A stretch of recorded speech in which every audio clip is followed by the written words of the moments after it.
What is happening out there in YouTube land? Yours truly, Rockin' Dave, the real deal, North Fort Myers, Southwest Florida. And welcome to Building Solid Chops, or Rock Solid Chops. Let's call it Rock Solid Chops. And this is a part 2 of phrasing. And like I was explaining in the first introduction to this series, phrasing is merely the way you express a passage, a certain melody. It's how you phrase it. It's kind of like when you talk. If you talk softly, it emphasizes a certain feeling.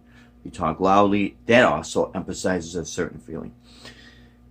And you could do this, really works great with melodies. It's a good way to start, because what you'll be doing when you build your phrasing, since you will tend to play a little bit slower, in combination you'll be working on your solid chops, playing solidly, where you don't sound, weak. And what I did there is taking a melody that is borrowed from an E minor or / G major scale. And I'm only on the high E and B strings. And actually, I'm playing this in reverse. So if I do this in reverse, my notes are basically G, G flat or F sharp, E, D, C, and B. But if you notice, I'm using a combination of my pinky, third finger, and index. And on the B string, it's a combination of pinky, middle finger, and index. So on the high E, the frets I'm playing is the 15th fret, 14th fret, 12th fret. And on the B string, it is the 15th fret, 13th fret, and 12th fret. And because I'm starting it backwards and I'm starting with a slide, the pinky is the lead finger in this situation.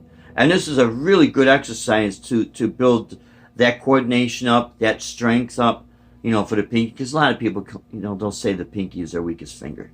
So by slide, and also you're going to work in your slides, where you could be consistent into what note you want to slide into. So you slide into the 15th fret, which is G. You're going to play G, G flat, and E. Add a little vibrato there, make it musical. You see how I'm doing that?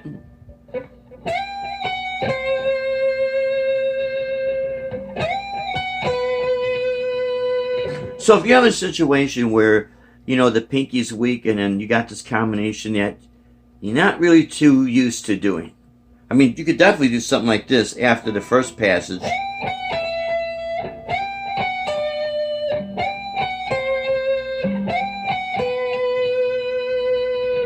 Which would be, again, slower this.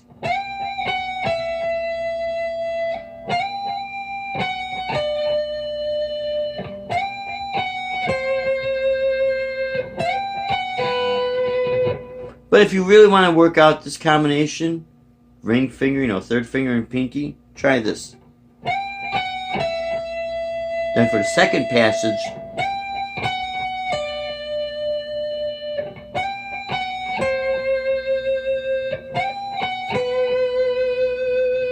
there is so many combinations you could do with just those 6 notes.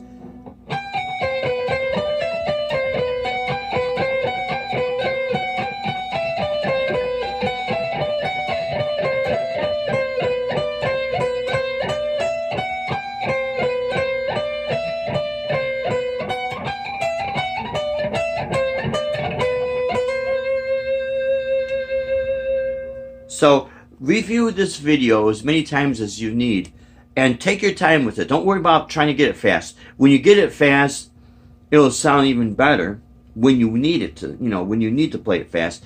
But what's going to make it sound better is your accuracy, the notes being played solidly, not anything weak. If when you can tell when a person really does not have a certain passage or a certain pattern down, they will second guess themselves. They'll sound unsure. And that's because they didn't really work out the pattern at a slower pace to play it.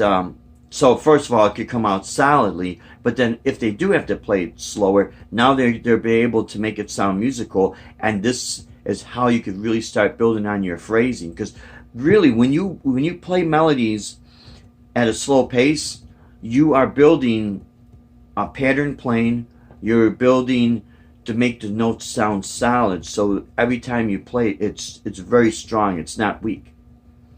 And then when you speed that up, that, my friends, is really what stands out. It's not really so much how fast it is, as opposed to the combination of the speed, but and the accuracy, the solid playing.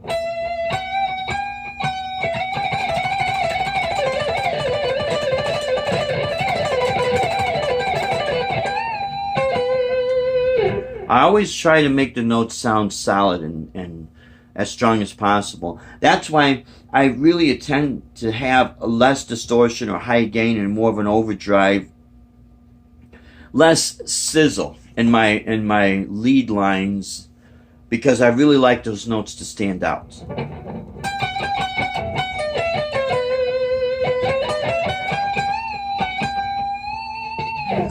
So okay, my friends, like I said, review this video as many times as you want. You can move the pattern around, but I just put it right here just to make life simple. And this is something I was working on anyway. So until next video, I will be putting up some more phrasing. I think I'm gonna take the phrasing down a couple of down the road a little bit. So I'll be adding other parts to this, because this really is a good foundation for people, not only to build up their chops and their lead playing, but to make things sound musical. So if you're not playing fast all the time, now you have to have something that's substantially solid statements. You know what I mean? When you play music, now people will want to listen to you play, because even if you don't have any backing tracks, like a saxophone player, sometimes you see a saxophone player playing outside and just playing notes, playing these beautiful melodies. If guitar players can learn how to do that, when you don't need all the backing tracks or full band, sometimes that stands out just as much. Sometimes that is what's needed in a guitar solo. Back in the day when you go see a concert, the guitarist could take a solo all by himself. There's no band or anything. The ones that stand out the most are the ones that know how to combine melodies with speed and flash. Anyways, my friends, until our next video, you stay safe, you stay true. Thanks for watching, and rock on, and God bless you, my friends. Take care.